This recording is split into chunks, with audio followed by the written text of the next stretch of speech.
Tous ceux qui sont allés en Inde vous le confirmeront, c'est le pays du gros choc culturel pour les Occidentaux. Alors bien sûr, on peut avoir un choc culturel où que l'on soit, même dans un pays proche, un pays européen par exemple. Dans des pays éloignés comme la Chine ou le Japon, les chocs culturels tardent parfois à arriver, mais ils finissent par arriver. Tandis qu'en Inde, à peine sorti de l'aéroport, on s'en prend plein la figure. Même lorsque l'on est dans un circuit ou un voyage très accompagné, il est difficile d'échapper au choc culturel de l'Inde. Le comportement des gens, la pauvreté, la religion omniprésente, tout ça nous saute au moins au visage, parfois même à la gorge. Que ce soit dans son système religieux ou dans son système sociétal, l'Inde est réellement différente de nous. Ce n'est pas qu'une impression. Et lorsque l'on vit chez des Indiens, comme ça a été mon cas, on a une vision encore plus percutante de ces différences. Si vous vous intéressez un petit peu à l'Inde, vous avez forcément déjà entendu parler du système de caste, un système qui classe les gens selon une appartenance à des catégories différentes. En tant que touriste, on ne va pas être confronté directement au système de caste.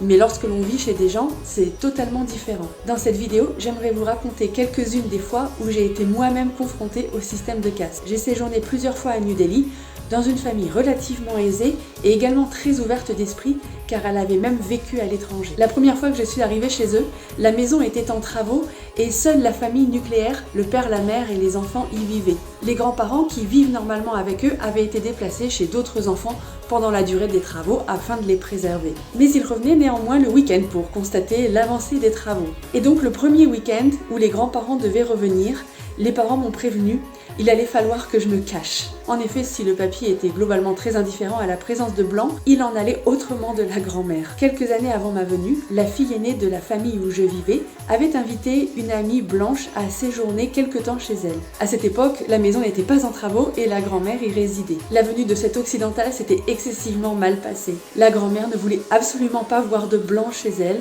et surtout, elle ne voulait pas que cette jeune fille touche quoi que ce soit dans la maison. Et à moi aussi, des recommandations très précises m'avaient été faites.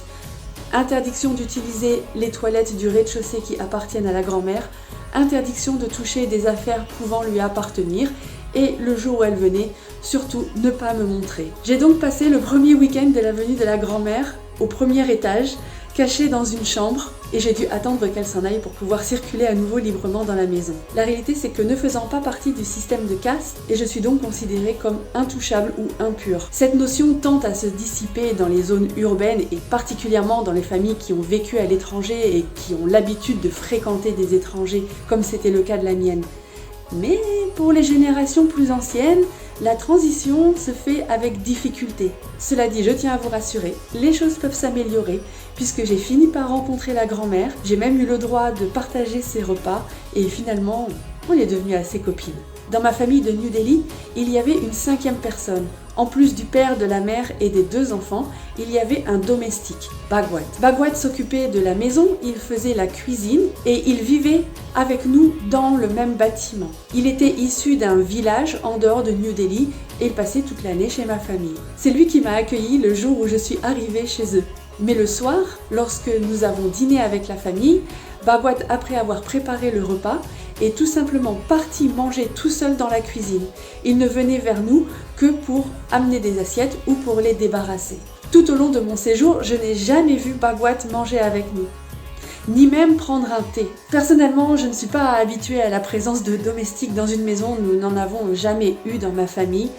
Et si on a eu une femme de ménage quelquefois, elle vivait dans sa propre maison et elle a toujours pris un café ou un thé avec ma mère et je les ai toujours vues avoir des temps où elles papotaient tout simplement l'une avec l'autre. Mais avec Bhagwat, il n'y avait quasiment pas d'interaction. Ça me mettait vraiment très mal à l'aise de nous voir manger tous ensemble en famille et de le voir accroupi tout seul dans la cuisine en train de manger son assiette tout seul. Alors j'ai fini par demander à la famille pourquoi on ne mangeait jamais avec Bhagwat. Ça les a fait sourire et ils m'ont dit que ça gênerait probablement Bhagwat de manger avec nous. Il se sentirait pas à sa place et mal à l'aise. C'est moi qui étais mal à l'aise en entendant cette réponse. Comment on peut ne pas avoir envie de partager un repas avec quelqu'un? Surtout avec quelqu'un qui vit à demeure chez vous. Là encore, la réponse venait de la différence de caste entre ma famille et celle de Bhagwat. Outre New Delhi, j'ai passé beaucoup de temps au Rajasthan. C'est une province du nord-ouest de l'Inde, à la frontière avec le Pakistan. Une zone semi-désertique. J'ai séjourné là-bas avec une communauté qu'on appelle Kalbelia. Les Kalbelia font partie de ce qu'on appelle en anglais les scheduled classes, autrement dit des intouchables. Ils vivent souvent en marge des villes, voire carrément en dehors, comme c'était le cas des Kalbelia. Nous vivions dans le désert, sans électricité et sans eau. Cependant, la mère de la famille Kalbelia avec laquelle je vivais s'était mise en tête d'avoir justement de l'eau. Lors de mes premiers séjours, il fallait à chaque fois puiser l'eau dans des citernes enterrées sous le village. L'idée de ma mère Kalbelia, c'était d'avoir des citernes placées en hauteur, avec un petit robinet pour éviter enfin à tout le monde de se pencher et de se casser le dos. Les hommes du village avaient même déjà construit les petits promontoires sur lesquels on allait placer les citernes. Mais pour avoir ces citernes, il fallait l'aval du gouvernement. Et c'est là que les ennuis commencent. En effet, comme beaucoup d'intouchables, Sua Devi, la mère de ma famille Kalbelia, et Seshnat, son mari, sont analphabètes. Un jour, ils m'ont emmené à la mairie de Jodhpur, la grande ville la plus proche et dont ils dépendent, pour essayer d'intercéder auprès des fonctionnaires afin d'avoir la pose de ces citernes. Malheureusement, je ne leur étais pas d'un grand secours puisque, ne lisant pas l'hindi à l'époque, j'étais moi-même comme analphabète. Par contre, ce que j'ai constaté, c'est que les fonctionnaires nous ont bien vus arriver et ils nous ont bien baladés de bureau en bureau avec un petit sourire narquois. Je me souviens que Sua et Seshnat s'étaient fait tout beau juste avant de partir à la mairie pour présenter au mieux, dans l'espoir d'avoir enfin l'autorisation d'installer de l'eau chez eux. Mais rien n'y a fait. Une année plus tard, cependant, je ne sais pas exactement comment ça s'est passé, mais Sua a fini par avoir l'autorisation d'installer les citernes. Et un matin, un pick-up plein de gens du gouvernement est arrivé dans le village avec les citernes et l'eau. Ils ont travaillé toute la matinée à installer les citernes. Moi, je ne suivais pas forcément ce qui se passait parce que, c'est la vie du village, il faut nettoyer, préparer à manger. Bref, j'étais bien occupée. Vers midi, Sua est venue me trouver dans la maison et elle m'a demandé si je pouvais lui donner une bouteille d'eau. Alors autant je mange la même chose que tout le monde à l'étranger, autant je fais toujours bien attention à boire de l'eau en bouteille parce que mon organisme ne supporterait pas la qualité de l'eau là-bas. Quand elle me demande la bouteille d'eau, je m'interroge et je dis « Pourquoi tu as besoin d'une bouteille d'eau, surtout qu'ils viennent d'installer les citernes ?» Et elle me dit « Voilà, en fait, les gens ont terminé et ils ont très soif parce qu'il faisait chaud. » Je vous rappelle qu'on est dans le désert. Mais ils disent que maintenant, puisque l'eau nous appartient, l'eau est sale, elle est impure et ils ne veulent pas la consommer. Donc voilà, l'eau que ces gens avaient eux-mêmes apportée, qu'ils ont eux-mêmes installée, dès qu'elle fait officiellement partie du village des Intouchables, elle devient impropre à la consommation des gens qui sont supérieurs aux Kalbelia en termes de caste. Et ils ne veulent même pas la boire alors qu'ils viennent de l'installer eux-mêmes, littéralement. Enfin, une dernière anecdote au village Kalbelia, c'est la première fois que j'y suis allée. C'est eux qui m'ont invitée à venir passer du temps avec eux. Ils sont venus me chercher à la gare et ils m'ont accueillie avec grande joie, on était très heureux.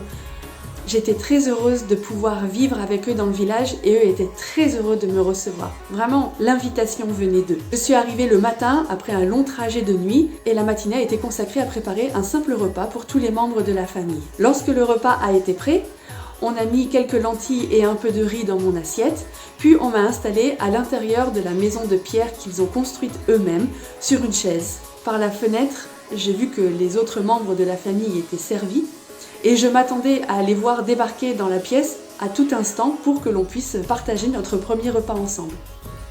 Pas du tout. Je suis restée toute seule dans la pièce et eux ont mangé dans la cour, en famille.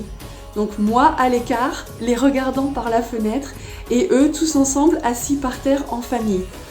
Je me sentais un tout petit peu mise à l'écart là. Et surtout je comprenais pas parce que j'étais leur invitée, donc ils auraient dû encore plus que d'habitude manger avec moi, mais pas du tout. Et j'ai compris que cette solitude alimentaire était due au fait que justement j'étais leur invitée et que c'était pour eux une façon de me témoigner du respect que de se mettre à l'écart. Ils se sentaient inférieurs à moi et donc ils ne voulaient pas partager le repas avec moi, comme Bhagwat avec sa famille à New Delhi.